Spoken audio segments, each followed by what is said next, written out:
Welcome to the Empowered Investor Podcast, brought to you by the advisory team at Toulette Matthews and Associates. Have you ever felt overwhelmed by the number of voices telling you how to plan or invest for your future? We're here to help you cut through the noise, bringing clarity to your investment decisions and helping you build lasting financial peace of mind.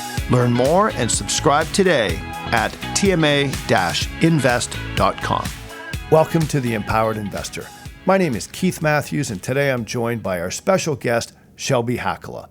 Shelby is a seasoned, certified business coach and has over 25 years' experience helping business leaders achieve clarity, alignment, and success. Shelby owned his first company at the age of 20 and then subsequently went on to own 3 more. He sold his last company to the aerospace industry. In 2014, Shelby decided to transition to full-time coaching. He used the platform EOS, Entrepreneur Operating System, as his way of helping business owners gain clarity, develop a vision, and execute their plans effectively. In 2021, Shelby made the bold decision to leave the EOS community and pioneer a new approach. He created or co-founded a new system called BOS 360. Today's show is going to talk about operating systems and how they can be used by business owners, leaders in companies, management teams, and employees in all of these firms. We're going to focus on what they are, how they're used, how they can have an impact. What makes today's show a little bit unique is that we here at Toulette Matthews and Associates, we do use a business operating system. We've been using EOS now for 2 years, Entrepreneur Operating System. And so when I met Shelby a few months ago, actually at a coffee shop in our local area, I realized that he was a coach in a field that we have become passionate about. So I said, Shelby, you've got to come on the podcast, share your insights with our listeners. And then at the same time, we're going to be able to share potentially some of the insights that we have here at Toulette Matthews and Associates, how we use an operating system in our wealth management industry. So we're super excited that Shelby said yes and did come on the show. So today's show is a bit of a different twist. If you're a business owner, if you work in a small to medium-sized business, or you're just fascinated about how to possibly run a business, today's content will be invaluable. So thank you so much for tuning in, and we hope you have a great show.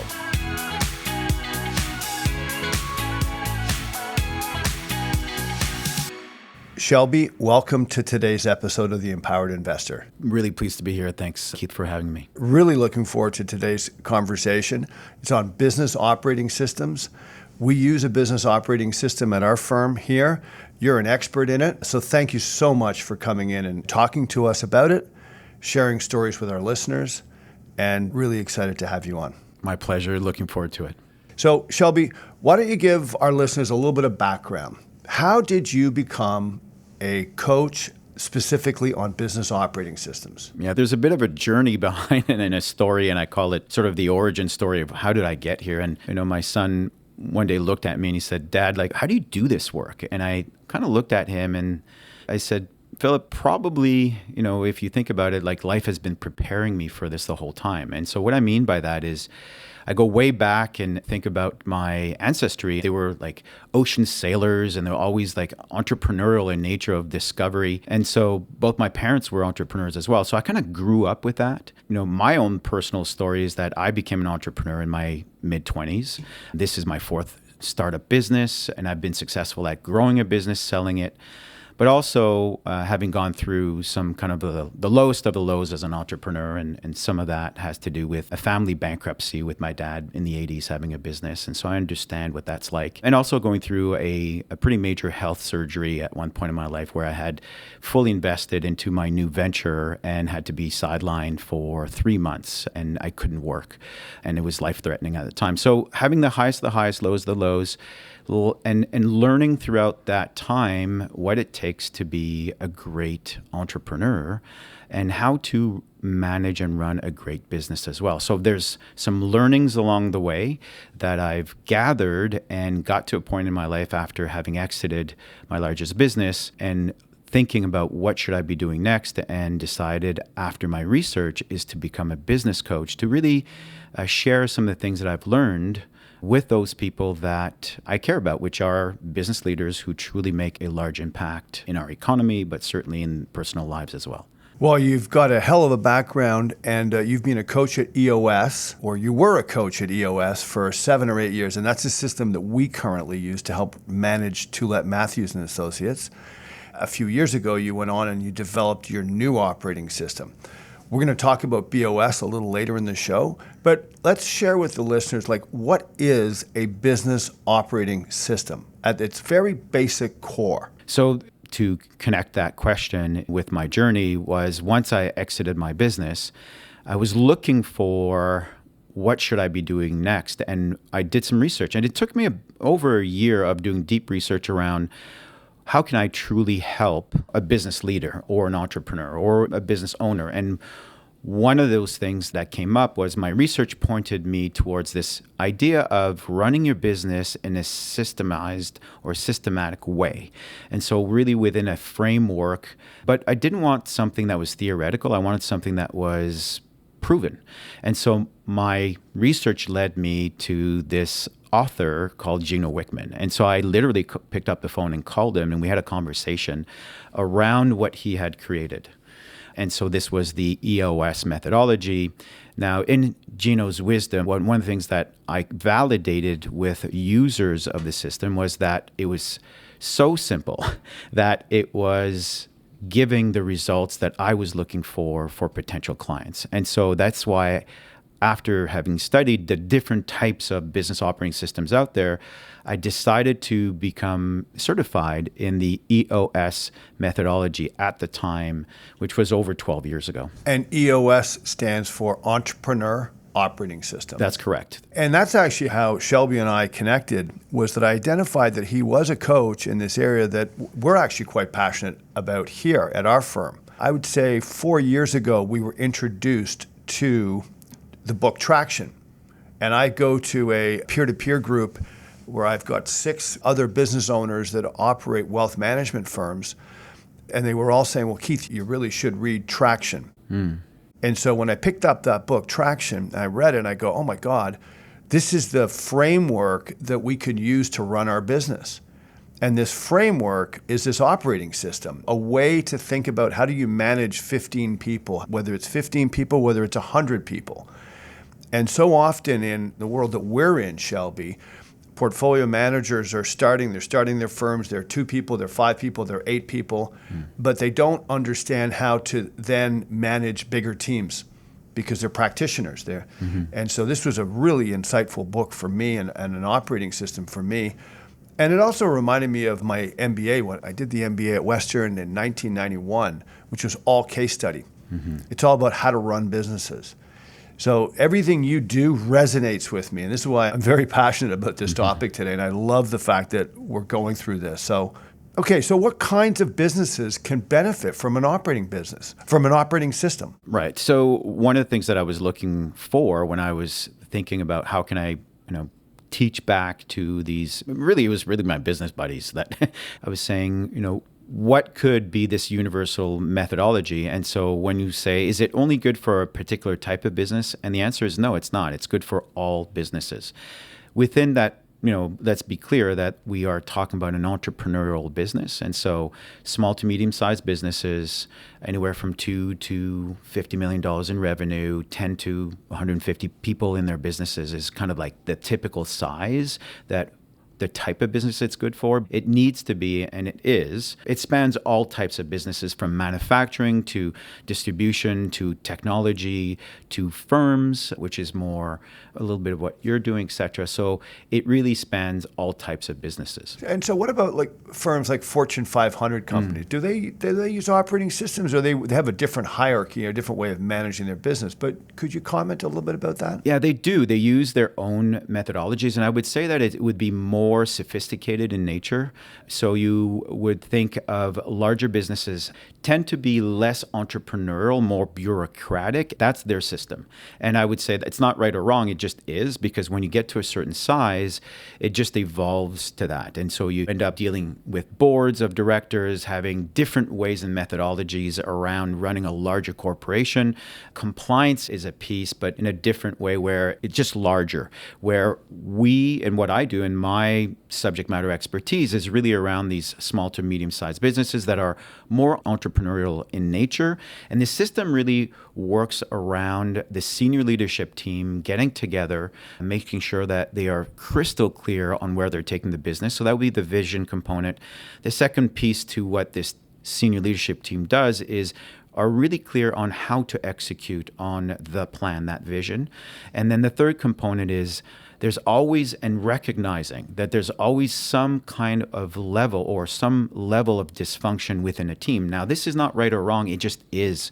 And so I just call it out and say, well, let's deal with that and understand how we can work better as a team, and then expand it to the bigger team as far as like the type of individuals we need to recruit to work with us. And then let's retain those folks, because we need this very unique team to be able to execute on that plan with tenacity, etc. So at a high level, it's those three buckets that this business operating system does. Interesting. I think all of our listeners at some point, either in the past or presently, either work for a company or work for themselves. Right? And so I think of individuals, if you work for the government, if you work for large companies, you follow their protocol, you follow their system. What this operating system is really speaking to, you mentioned it very well, is this entrepreneurial environment, the smaller environment, and how do you get a professional structure? How do you get a system that can allow the entire organization to move forward? And I see often when I speak to either colleagues or friends that are working outside for any company, they'll tell you stories like they don't think their business is well run. And I say to them, they may not be in the leadership group, but I say, take this book. Again, I'll mention Traction because that's my reference point. Sure. Great book, by the way. Get an operating system. You need an operating system. Somehow talk to management and get them to embrace the fact that you can put a structure and a philosophy.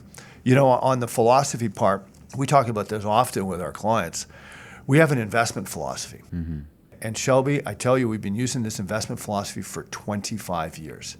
And it's based on a series of principles. And we really subscribe to these principles.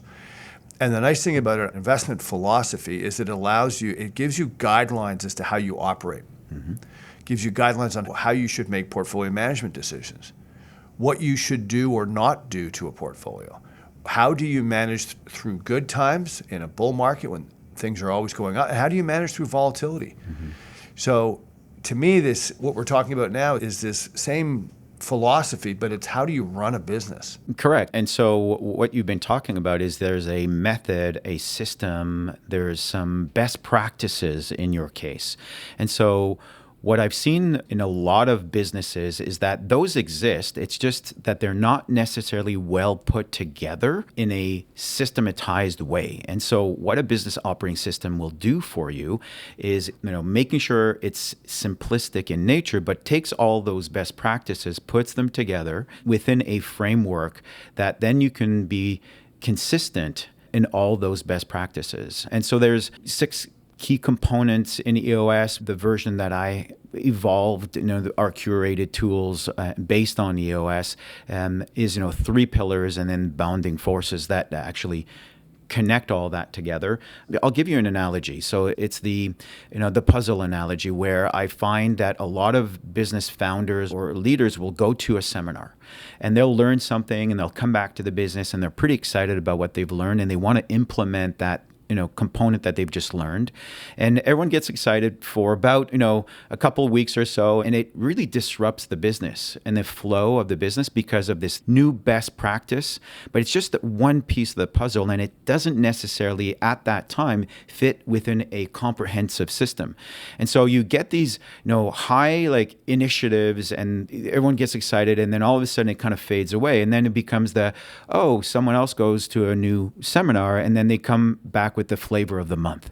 And so this is very disruptive to a business. And when I recognized and saw this, because that's what I was living as an entrepreneur, I found that that is not how I can get the best out of my business. And my research came back to if we can run our business within a framework so that these pieces of the puzzle actually fit within a framework, then they don't disappear. They actually continue in nature. And so that we can pick and choose what we put into the business, but within this framework. I totally understand what you're talking about. I talk to individuals, 100%. You're speaking to this idea that there's a lot of noise that comes in entrepreneurs and business owners and management teams, and they get the flavor of the day and they say, oh my God, I got to implement this new strategy. And very frustrating and confusing for everyone else in the business. Yep. Yeah. I think back in my career, and I've been around a lot of business groups, and a lot of people propose these new ideas in terms of how to run something, and everybody scurries back to the office and tries to implement it. And, they didn't necessarily burn out, but they put a lot of energy. And it's frustrating because it's not done within a framework. Correct. And so because that being the truth of what I've also experienced, one of the reasons why I became a coach and not a consultant. Consultants are like, I can go in and consult on what you should be doing around your business. A coach will bring you a framework and tools to implement to help you run your business. So very different. So I never tell a client what they should or shouldn't do around their business. They're the experts. I just listen carefully and draw out from them what is actually happening and then give them the proper tools to manage through it. So really important. And therefore, using a business coach, and why you would want to use a business coach, is to fast track some of these best practices and help you understand how to put it within a framework for the best practice. Now, self-implementers is also another way to go about it. I'm, in my experience, a little slower, but certainly still very doable. You can self-implement all these best practices. It just depends what you want. It's a little bit like an athlete, right? If you want to get the best out of the athlete, you get a coach. There's a reason. That's a clue. Yeah, and it's interesting you say that. So I will confess. Okay, so we self-implement here. Mm-hmm. Okay, so we self-implement here. And I've always been that way. I can be pretty disciplined as an individual, as a manager, and hopefully I'm a good leader. I believe in culture. Culture trumps everything. As a rugby player who believes in community and cohesive togetherness, I try to bring that to the office. So we go down this self-implementation. I just came back from one of my business meetings with my group of other like-minded advisory groups, and we sat around the table, and their number one feedback was, Keith, now you've been doing EOS now for 2 years, self-implementing, you need a coach.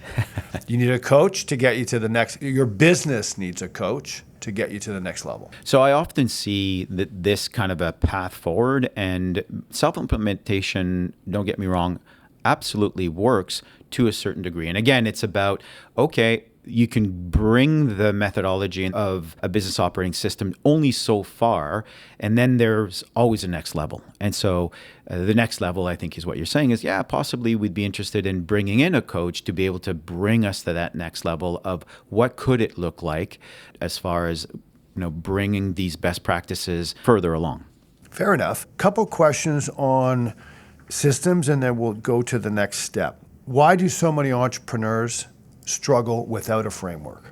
I know you've alluded to it, but let's just call it out right now. Why are they struggling without a framework? Well, I think as a baseline, it starts with this feeling of being frustrated, and they don't necessarily know why they're frustrated. And so when they come to me and have a conversation with me, we use tools like a strength test to kind of dial that in to give us some indication of what it could be, strength test their business on 6 key components. In my version is, we strength test the business, the brand, the team, the strategy, the execution, and the culture. So we have a conversation to discover where's the frustration. And it's usually within these 6 buckets. And then we point to what's really going on. And so the struggle is around not knowing and not being able to identify what's actually going on. Sometimes it's really clear and they know and they understand. It could be a people problem. It could be maybe I'm not getting as much profit out of the business as I should be. It could be something around, we're not executing as well as what we could be. Sometimes it's a communication problem. The leadership team isn't sure how to communicate properly, what's in their head. Quick little exercise with the team, and I asked them what they hear when I tap my finger on the table, and it's just thump, thump, thump. And then they're saying, well, I'm just hearing thumping. And I said, that's interesting, because in my head, I'm thumping to this amazing symphony of a song that I have in my head. So the analogy is that all they're hearing is thumping, but in my head, I've got this great song, and my favorite band is U2. So I always have a U2 song in my head, and I'm, strumming along this thumping. All they can hear is thump. So the analogy is, a lot of times what happens as entrepreneurs struggle is they have all these things, their ideas, their thoughts, their plan. It's all in their head, and they're not communicating well. And all their people is hearing is thumping. And the entrepreneur leaders, they have this symphony in their head, but they just can't get it out. Ah, I like that analogy. Yeah. Somewhere when we end up having a conversation, the light bulb goes on a little bit and say, oh, okay, interesting. I now have a better understanding of where things are not necessarily working in the business, and within this system of a business operating system, or the structure of it, we can then move towards clarifying that, and then moving into using some simple tools to then get ultimately what you want from your business. I love that analogy.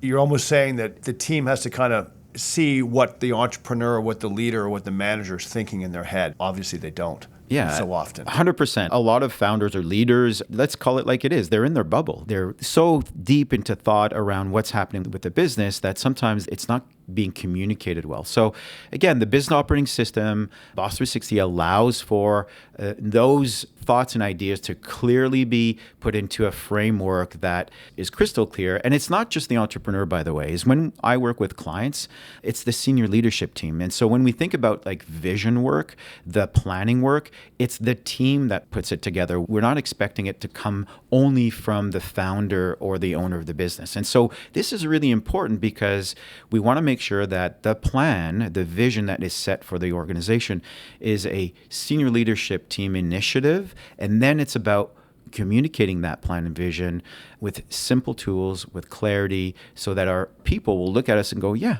okay, that makes sense. Now I know how I fit in that plan. 100%. And look, if I share with our listeners a story about what we do at our firm, we have our meetings every Monday morning. They're called level 10 meetings. And only because I think it comes back to, if you ask people, how was that meeting? Most people say, it's not a very good meeting. I didn't necessarily enjoy it. That's a classic meeting in most companies. This is a structure where you're trying to actually get a 10 on 10 in terms of an effective meeting. But we have meetings where everybody in our team, Shelby, and you would know this, is allowed to suggest or propose that there's an issue they see in front of them. They see a problem, and they want to raise it. So whether it's Oksana, who's doing account opening in our firm, she gets an opportunity to raise, there's an issue that we need to look at. Whether it's Julie in trading, whether it's one of the PMs, the portfolio managers, whether it's the tax team, everybody is able to bring forward ideas, and then everybody is accountable to help solve the issues as we try to operate. We're trying to operate a world-class wealth management firm, and we think we can, and we think we are. And this system is so incredibly empowering to get everybody onto the same page. 100%. And so when we talk about meetings, in your case, you call yours a level 10. I know I've evolved that tool to be called a 5-star meeting.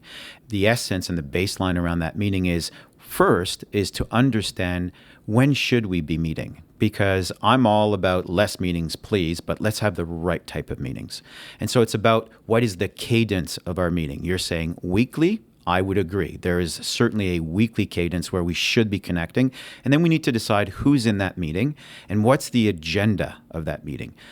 My 5-star meeting has really 2 purposes. One is to verify, check in on what is the most important pieces of the company to win the week. So we have just checking in on what are the top priorities for the quarter. We check in, are we on track, off track? We check in on scoreboard, which is the KPIs of the company. And I know you do this in your level 10 meeting, very important. And there's a couple other components to that meeting. And then 2/3 of the time of the meeting, which is what you were alluding to before, is that we open it up for for what are the roadblocks, the opportunities, the pain points we are experiencing right now, so that we then can speak to them. And when I say that, every single person in that meeting has a chance to speak their truth to that particular component. I have one of the first things I do when I start with a client is I put, let's say, a water bottle in the middle of the table. And so usually it's branded, whatever name it is and whatnot. And I ask one person, what, from your angle, what do you see? And they'll say, oh, I see a logo, I see blue, and it's not a trick question.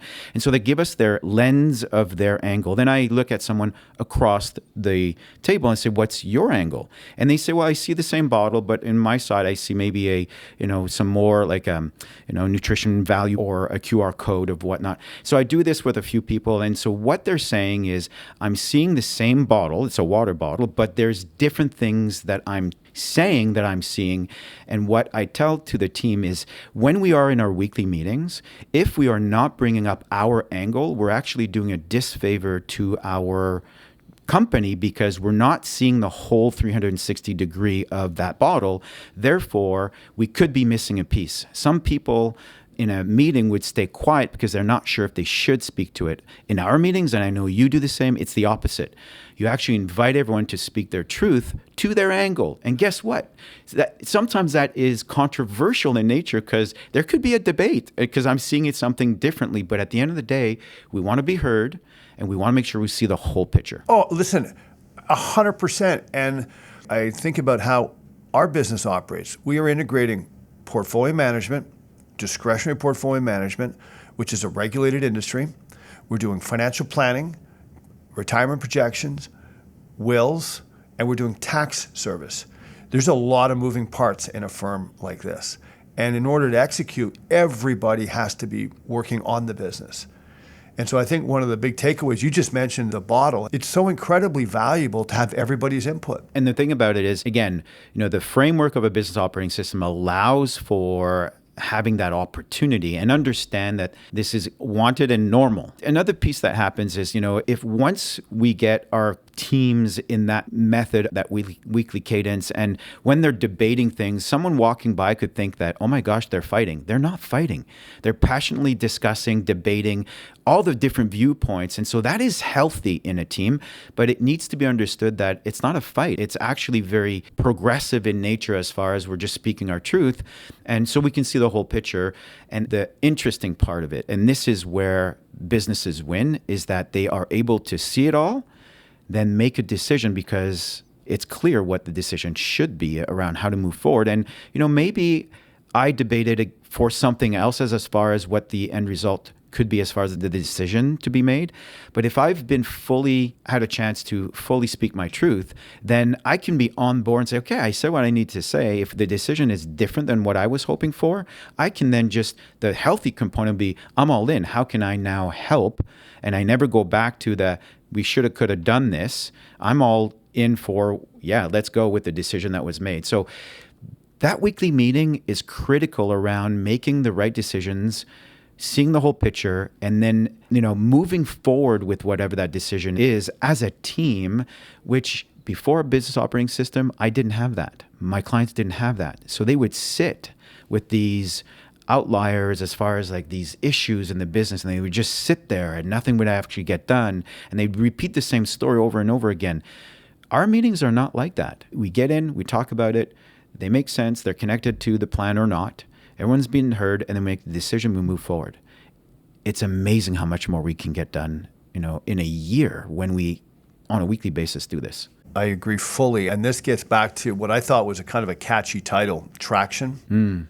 Because that book is really trying to get the entire group moving forward in almost like a lunge. That was my visual interpretation of that. Is like, get your operating system in place, get the entire team accountable, get everybody working towards solving problems, and lunge the business forward. That was my takeaway from just the title of the book. Absolutely. And I think that, Gino Wickman, the author of that book, I think in his wisdom that chose that title because they're very appropriate and fitting. So one of the things about that I also recognized after being an EOS implementer for 8 years is the understanding that there are 20 tools within that tool set of Traction, which are phenomenal as a baseline foundation. And so I was thinking about what my clients were asking me, which were evolved tools from EOS.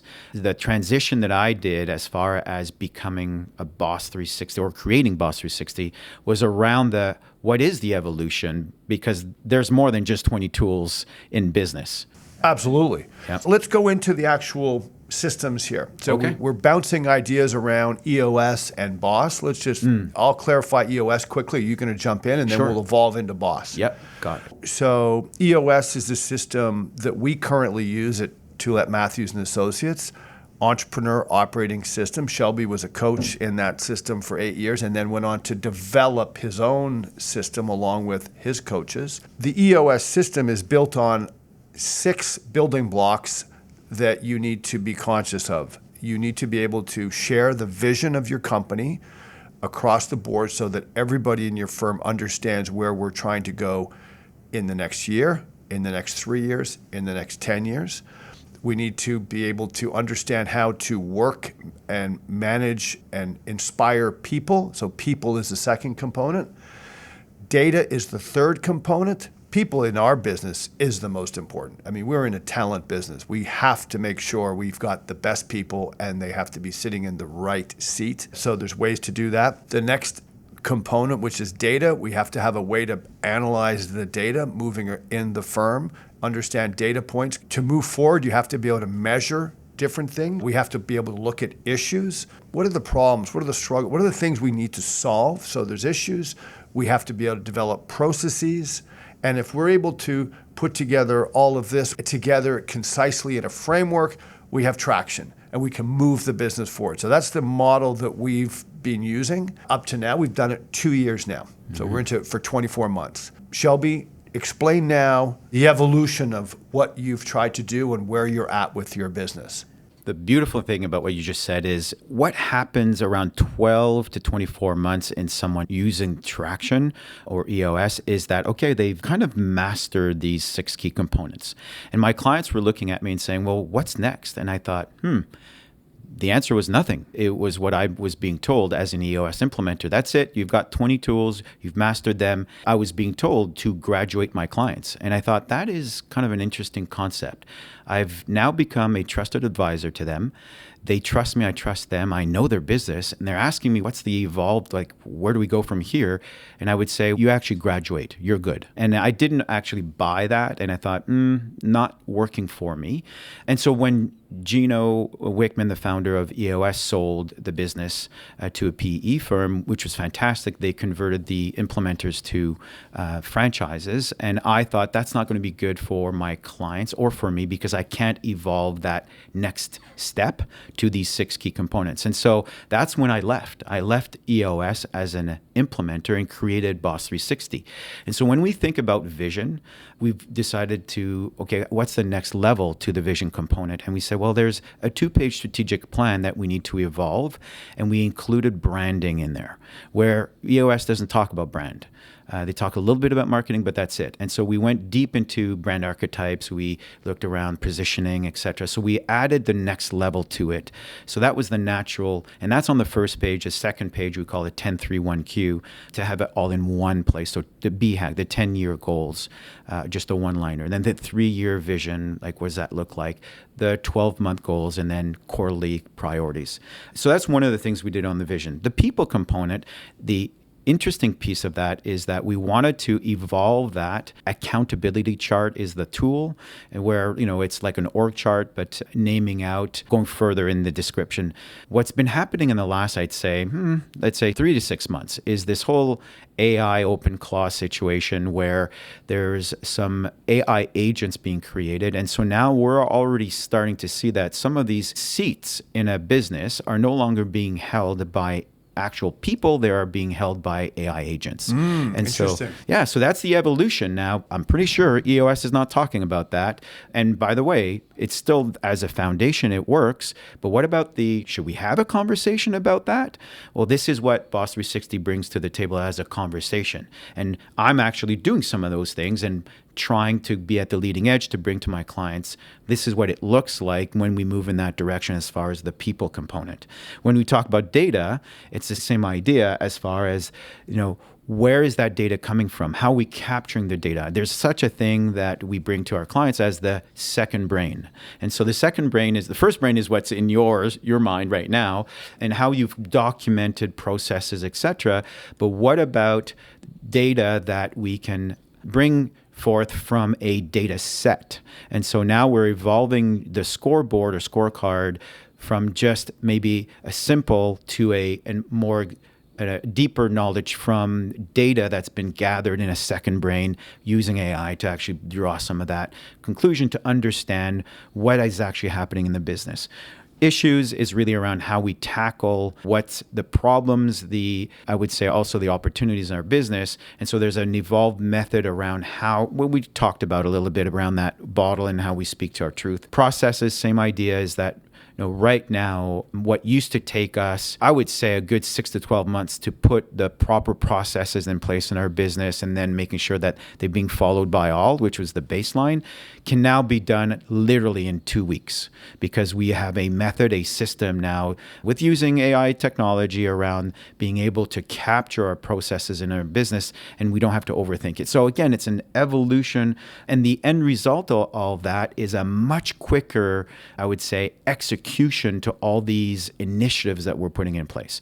So Boss 360 is simply curated tools, evolved tools around this idea of a business operating system. It's a great explanation. Is it fair to say, remember the E-Myth? Yes, of course. One of the great books. I prescribe it to all my clients, actually. Is it fair to say, as soon as you mentioned the word processes, it reminded me of the E-Myth, which is this book that came out, I don't know, maybe 25 years ago. Shelby, we were both probably, graduating university around the same time. But is it fair to say that BOSS or EOS or operating systems is a much more advanced way to think about how to run a business versus the initial E-Myth statement, which was you got to figure out how to work on your business? I don't think they really told you how to work on your business. Well, I like these, I call it OG books, right? And you get back to them and they're all very still relevant in direction, in the thinking behind them. The truth is of the matter is, and this is the same thing with EOS, it was, created 20 years ago. And so what's the evolution to it? And so the directionally, E-Myth, absolutely core processes, et cetera, when working on your business. And then how has it evolved to today's reality? And so this is what we need to be conscious of. And the reason why I'm a lifelong learner, like every month, I'm always reading books. I'm always going to conferences. I'm always getting something new. And then I discern it to say, okay, filter it for what makes the most sense for my clients. And so I'll bring them in the right timing, what is appropriate for them. And that's the evolved version of an operating system. I remember one of our clients who's had a very successful run credits some of his early thinking to the E-Myth. Now, I feel fortunate that I gave him the book 25 years ago and I said, you need to read this book. You've got a great business. And so, he says that book was so helpful to allow him to think about how to manage his business. He's just had a fantastic ride and a journey. These concepts are so powerful. 100%. It's a classic book. That's why I still refer my clients to read it. It's on my reading list for my clients for sure. Okay. Keith, I really appreciated this conversation. And at this point, I actually have a couple questions for you if you're okay with that. Absolutely. All right. And this is maybe a little bit of my style and how I work with clients. I'm always very curious around, where they're at in this moment. And for us, we're talking about a business operating system. So my first question to you is, how did you come to being curious or interested about, in your case, you started with EOS. So how did you come to that? Tell me about that. I mentioned it a little earlier on in the sense that I've been going to my peer group meetings for 20 years. 5 investment management firms, portfolio management firms that operate using the same investment philosophy. I've been doing 2 meetings a year for 20 years. This is your peer-to-peer group. Peer-to-peer group. Great. And in that peer-to-peer group, along with other people that I know, there was always this idea that as you grow your business, there's going to come a point in time when you can no longer just be a single individual, either portfolio manager or financial advisor with a team of maybe 2 people supporting you. As the business grows, you need to have some form of a structure to help you manage the business.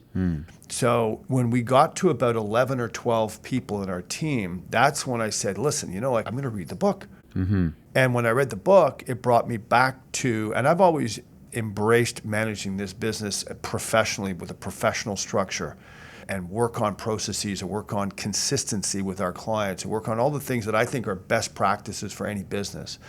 So when I read the book, it just, everything resonated. We were also at an interesting point where we were going to, as we were growing, I said, I need to have the team also involved. And I got some very bright, engaged young individuals in the team who are capable. So what I found with this system is it allowed them to be fully in too. It allowed them to participate in managing the business and helping the business move forward. And for any young person, I think that's an inspiring offering. Awesome. Okay, so if I hear you right, then let me just recap what I think I heard. So you're in a peer-to-peer group, and that group, you share ideas and best practices. Inside that group, as you've evolved, you've learned about, there's this, some of the people in this group of mine are talking about this business operating system. You were pointed to a book, you read it, resonated with it at a very high degree and thought, okay, I can start self-implementing this right away because the information in that book was simple in understanding, but also most importantly, implementing so that your people could engage with that information that you've just learned. Is that about right? 100%. So having said that, then after having used these tools for, I think you said over 2 years now. 2 years, yeah. What would you say would be like your top, most powerful component or tool that you say, this was a game changer for us? You know, I'm going to answer that with a few things. It kept our team accountable, and that's everybody, me included. So when you're assigned a to-do, which is a terminology about getting something done in the next week or two, or you're assigned a rock, these things, you mentioned this earlier, often when you run a business, an idea or an issue gets pushed aside and you don't actually address it and you come back to it 6 months later. I thought we have to look at that. Here, you account for things, you write things down, you track them, and you're accountable to finish them. Great. As long as you agree that they are all worth doing. Rock is a term that's used as a challenge. You want to move the rock so you can open up your path and go forward. So would you say then so first accountability, so now your people became more accountable by default, and then secondly, you just mentioned the word rock, which is not really a business term, but we use that, and a different word for a rock is a top priority. And so we identify top priorities. We just end up calling them rocks. There's a whole reason for that. So you're saying that would be like your number two? Accountability, I think when we last reviewed it, we've solved or we've pushed aside 50 rocks in 2 years. That's 50 challenges to help. We've solved it. Sometimes it takes a week to do it. Sometimes it might take a month. But we've solved these little irritants, these issues. And it could be all about improving the client experience. Wow. It could be about improving efficiency so that we can handle a client better or client experience or improve it. There's all sorts of different ways that business is improved. So this is amazing. So if I hear you right, then you're saying using the methodology, you were able to identify 50 top priorities, which we call rocks, and you were able to work through them to be able to get an end result.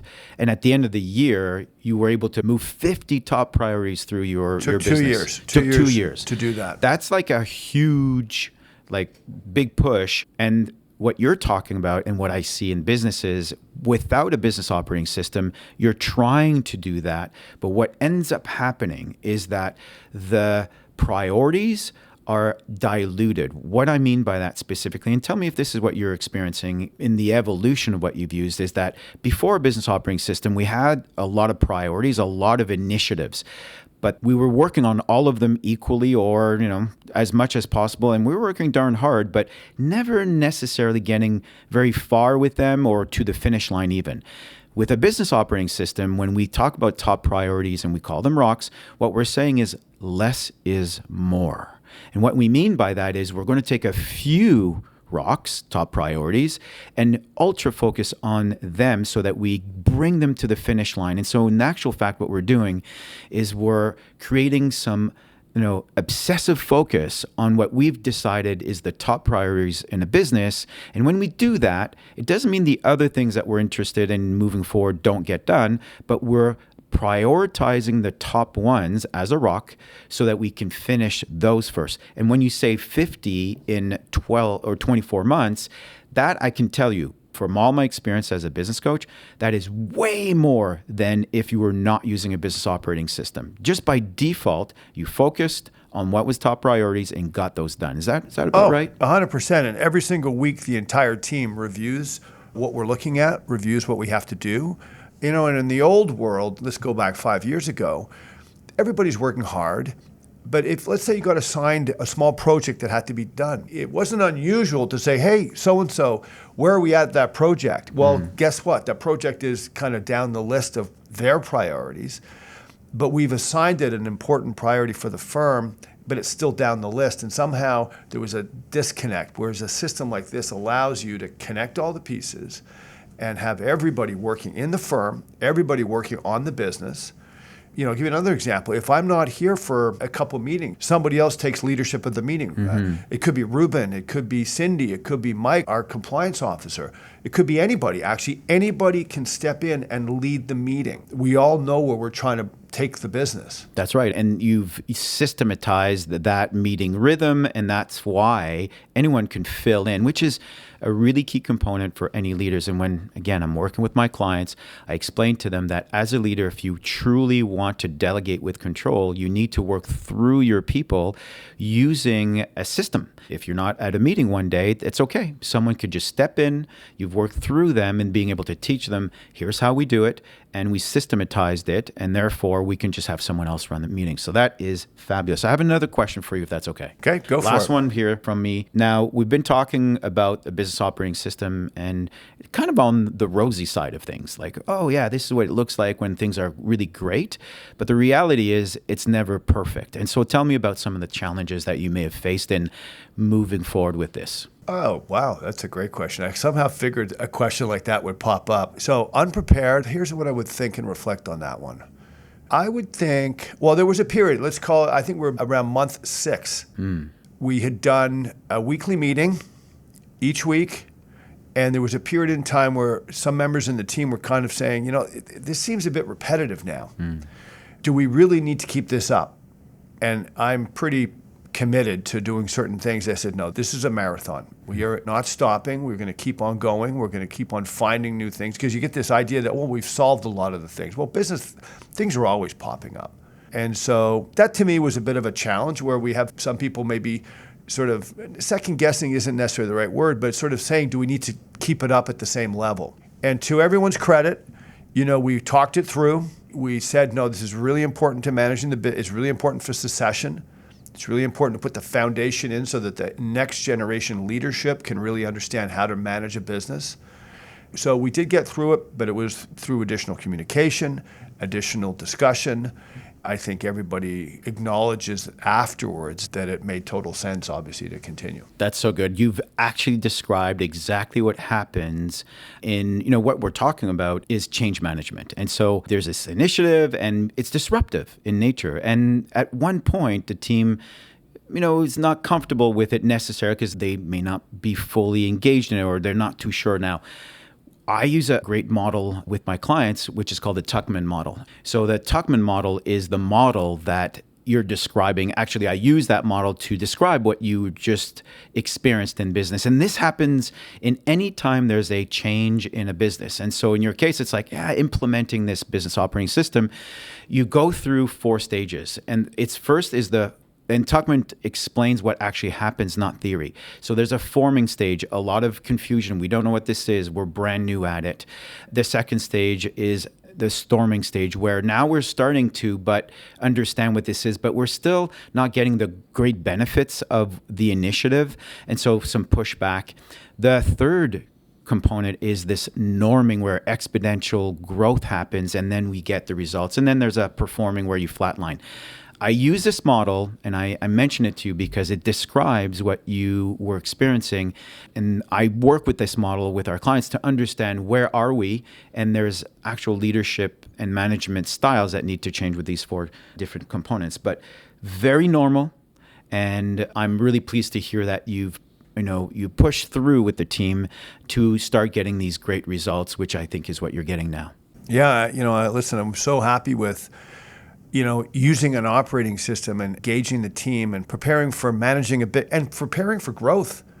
we're a growing firm, Shelby. We oversee 350 client families right now.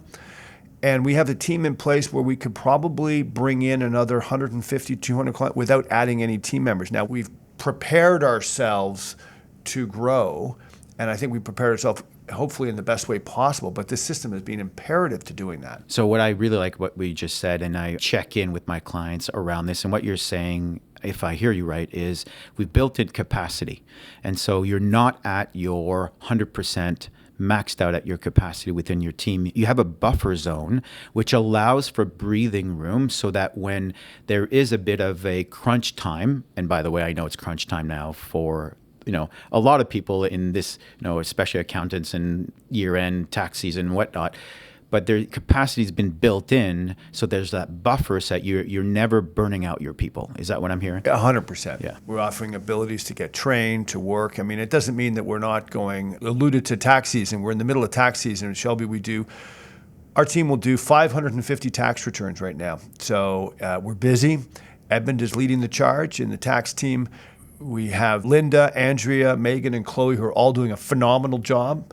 And for our clients who are bringing their taxes, I know that we've got very good turnaround times, so we're very happy about that, and the precision is there. So, yeah, these operating systems help you run a business. Yep. Okay, so Shelby, walk us through a little bit about your role as a coach. What does that engagement typically look like? How do potential business owners or management teams come to you, and what does that first 1 year look like? So the path to implementing a business operating system in the Boss 360 version is that there's always a launching sequence. And so the launching sequence has to do with full day sessions with the senior leadership team and Boss 360 coach. And I say it that way because I'm not a solopreneur.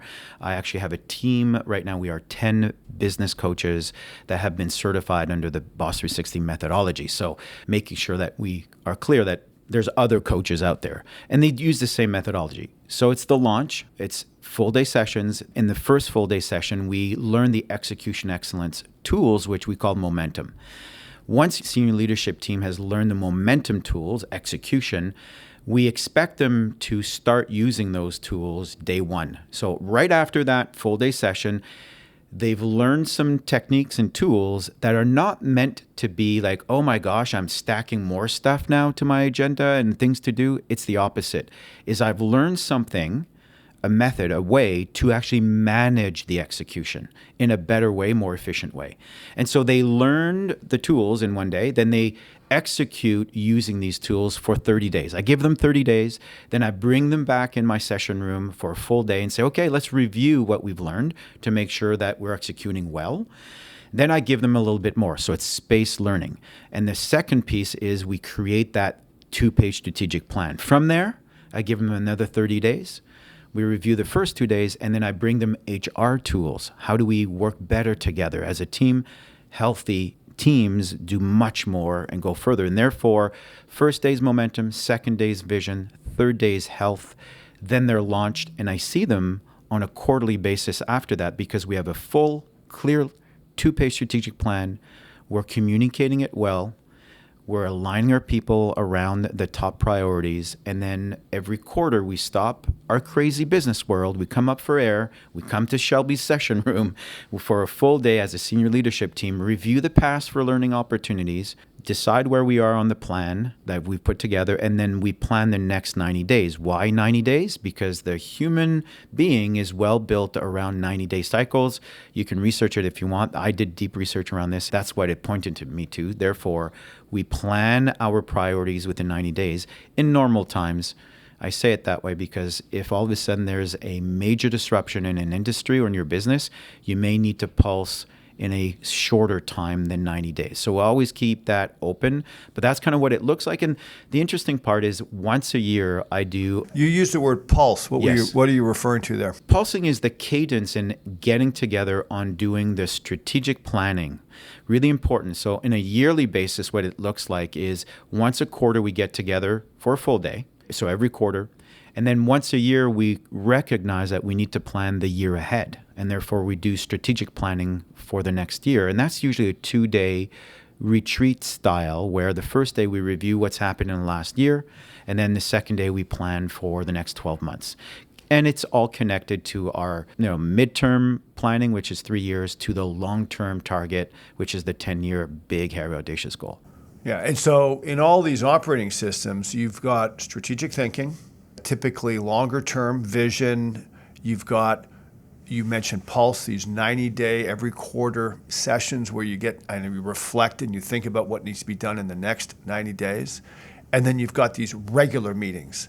In BOS, it's 5-star meetings. Correct. Yeah, that's the weekly cadence. You're correct in that it's like the system is holistic in nature, meaning that, when you're in the business, we have execution tools. It's about getting it done. Yep. We also recognize that there's the strategic component to it is like when you're in the day-to-day, it's impossible to really see the whole picture. And that's why all my clients come off site. I never meet them in their business. There's way too much distraction. So once a quarter, they come to either my session room, and in the summer, I have this amazing place. There's a great yacht club that I go and bring my clients to. But Which yacht club? It's the Royal St. Lawrence Yacht Club. Gotcha. And so okay. I've got a nice little sailboat there. Well, you and I have this sailing in common. I grew up teaching sailing. So I taught and I sailed most recently at Point Claire Yacht Club. Okay. For those that are out of town, these are two yacht clubs on Lake St. Louis within 5-minute drive of each other. Royal is the more prestigious yacht club, which has sort of an affiliation to all the Royal yacht clubs across Canada. So Royal Halifax, Royal Toronto, Royal Vancouver. It's a great club, and I have to say that the reason why I went there primarily, well, there's two reasons. One is I have a sailboat that, has actually, there's more room for it to maneuver inside the harbor. So that for me was really important. But secondly, which is kind of really more important to me, is that they have great meeting rooms there and they have a great chef, great kitchen. And so what I'm trying to do, and this is coming back to when we disconnect from the business once a quarter, we want to be in a space where we can fully be immersed on working on the business, not in it. And so this is why I craft a space for them to be very comfortable and also being able to get into some amazing strategic thinking. And the end result of that was a very, very powerful day of, yes, strategic planning, decision making. And once that day is done, then it's all about execution.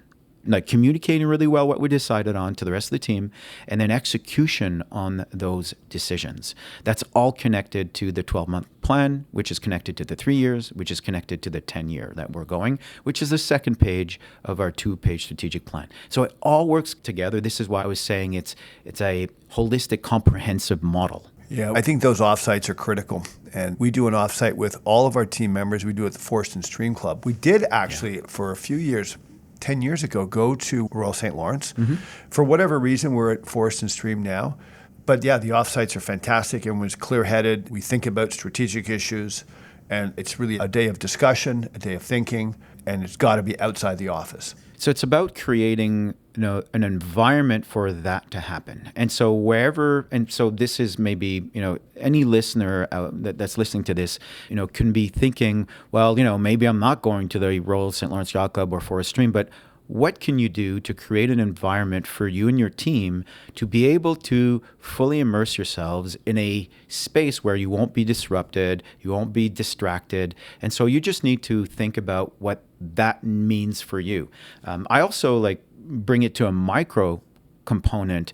When I have my one-on-ones, with my team and my coaches, when I have to have this one-on-one conversation with them, I also craft a space where we can fully not be in my office because that's kind of my territory. It's different. Let's go to our favorite coffee shop. Let's have a conversation. And again, I bring in some of the tools that I teach. One is called LMC, and it stands for Leadership Management Coaching. And this would be a coaching conversation, one-on-one. So crafting the opportunity and space around a deeper connection conversation. So this is important to think about, and that is leadership. Leadership is thinking work. Therefore, how do we put that together to make sure that we're setting it up for success, not failure? Shelby, you've been coaching for a long time. Are there any businesses or industries that you feel are not well suited to operating systems? And are there any that you feel are just perfect? How would you answer that? For sure. So what I do and the type of business coaching I do is really geared for entrepreneurial businesses. And when I say entrepreneurial, I mean that they are growing and want to continue to grow, and they are open to be coached, right? So that's when it works. When it doesn't work is they're not open to be coached. They think that they don't need it, or they would not do the work. I have been in a conversation with a potential client, and there's a discovery process that we always do before I take on a new client to make sure that I am convinced that I can help them, and vice versa needs to be the same. They're convinced I can help them. It's happened where they wouldn't do the work. And I told the entrepreneur, I said, in this interview, discovery meeting, it's clear that you don't have the time. You will not actually do what I can help you with. And therefore, don't waste your time, effort, money, etc. So that will never work. Outside of that, in an entrepreneurial business, it works every single time. The analogy I use is if you want to get in shape, we kind of know what to do. We can go to the gym, start lifting weights in the proper way, and will we get results if we do this consistently? The answer is yes, we know this. Same thing with the business operating system. If you engage in it, then you have to do the work. You have to lift the weights. The coach is not lifting for you. The coach will show you how to lift the weight, the technique, etc., to get the most out of the experience. And that's why you would want to get a coach. But it works every single time. Now, if it's a much larger business, and we talked about this earlier on in this podcast, is that, for example, much bigger government, large businesses, bureaucratic in nature, they're slow moving. This does not work well. I say it that way because there are components that you can take and implement in a larger business. It still works, but they need to be entrepreneurial in nature. I have a client, they're well over $350 million. When you say entrepreneurial, they need to be able to want to make a decision fairly quickly, because that's usually the entrepreneurial environment. They know they can make a decision, they make a decision, they move on it. That's exactly right. So entrepreneurial in nature means that the senior leadership team gets together, they can look at a situation, look at all the angles, and then make a decision and then move quickly. They can make that decision right there and then. Where larger businesses don't work that way. They're structured differently in that typically it would go to a second level, maybe a third level. Government's the same. Before you pass a bill, it goes through different levels before it becomes law. It's just how they're structured. And there's a good reason for that. There's nothing wrong with it. But for the type of person I am and my background, it made more sense for me to specialize in entrepreneurial type mindset businesses. Well, listen, we're going to start wrapping up. I got a couple of last questions to ask. And the first one is, Shelby, you've been doing this for quite a while now. What do you enjoy most about being a coach, a business coach? So I've thought long and hard on this question, like many years back before I started coaching. And so I had what I would call, or what I considered, a really interesting entrepreneurial journey at that point. I felt that, I had accomplished many great things. I'd built businesses, I'd sold successfully, made a few dollars, and then thought, okay, well, what's next? And so this is also referred to as your second mountain. And so I had climbed my first mountain, got to the top and looked around and said, okay, what's next? And I saw that there was another mountain next door and said, okay, I'm going back down. And it changed the perspective from, trying to be successful as a business person around the financial piece to more around what's the impact that I can actually do. And so when I was thinking about that, I thought, well, I can really make a bigger difference in general if I can help other business leaders run through a methodology. What I was thinking about was them, the actual business leader. I had thought about my life and how hard it had been around the struggles I had as a business leader. And I thought I would have liked a coach that could have helped me kind of maneuver through all this. It would have been really helpful to kind of live my best life in a better way. And so that was the mindset that I had, and say, how do I do that? So it's the domino effect. If I can help one entrepreneur, then it domino effects into their business. And so that's my purpose. The purpose really is helping leaders in business live their best life, understand what that means for them, and then move in that direction. And I just use a vehicle, which is a business operating system. I love your response, and it's passionate. I can tell you feel it. I do. I think it's amazing. So here, last question, your takeaways. Our listeners have been listening. This is a wealth management show. Yep. And so there's a bit of a different angle. What I wanted to do was make sure we could introduce sort of a system. We use operating system. It's been phenomenal for our wealth management business. So the whole group of listeners, very diverse listeners, what are the top takeaways that you suggest people consider? Well, there's a couple of things. So I'll come to it from maybe different angles. One is I'll talk about coaching in general. So I'll start with that because as a takeaway, yes, we can all do these, move in that direction on our own, but there comes a time and a space where a coach will actually be able to exponentially make that environment or that experience go to the next level. So as a business coach, my wife looked at me one day and said, "So who's your coach?" And I thought, "Ooh, you're good." And so ever since then, I've always had business coaches and multiple business coaches. And currently, my business coach is encouraging me to go even deeper into the work. And so I would say that is one takeaway around this is like it's ever evolving. It's never stopping. And so always be looking for what is the next level for you personally around any methodology, if it's a business operating system or anything else in your life around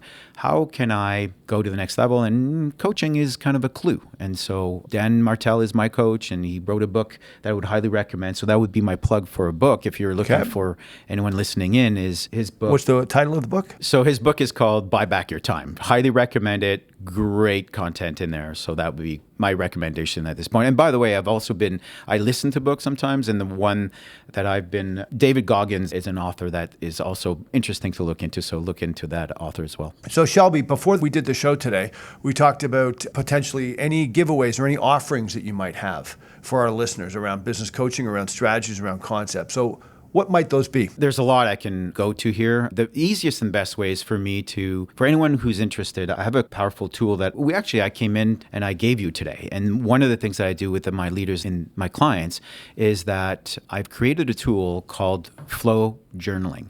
And so it's a leadership tool for the leader. There's a journal that comes with it. But any of your listeners interested, the best way to get this particular tool that's very powerful around thinking work and stacking flow work, being in flow and journaling, and this is systemized method around the tool, I'd be more than happy to give that away. All you need to do is either you can find me on LinkedIn or Instagram. It's Shelby Hacala. If you just follow me or send me a direct message and just simply put in flow journal, and I will be more than happy to send that to you. Perfect. Well, thank you so much. And you've also got Boss 360 website.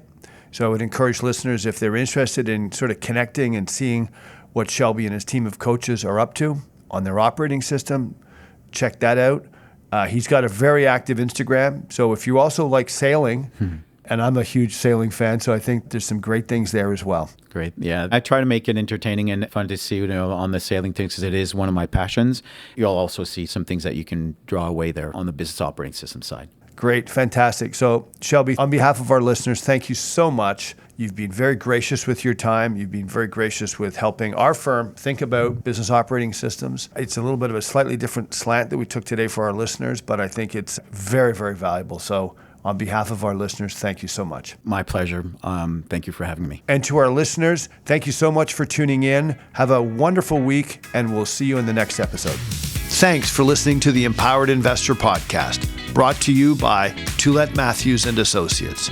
If you've enjoyed today's episode, be sure to follow or subscribe and share it with somebody who wants to invest with clarity and confidence. To learn more about how we help investors build lasting financial peace of mind, visit us at tma-invest.com. Until next time, stay informed, stay empowered, and stay on track to your financial goals. Investment and investing strategies should be evaluated based on your own objectives. Listeners of this podcast should use their best judgment and consult a financial expert prior to making any investment decisions based on the information found in this podcast.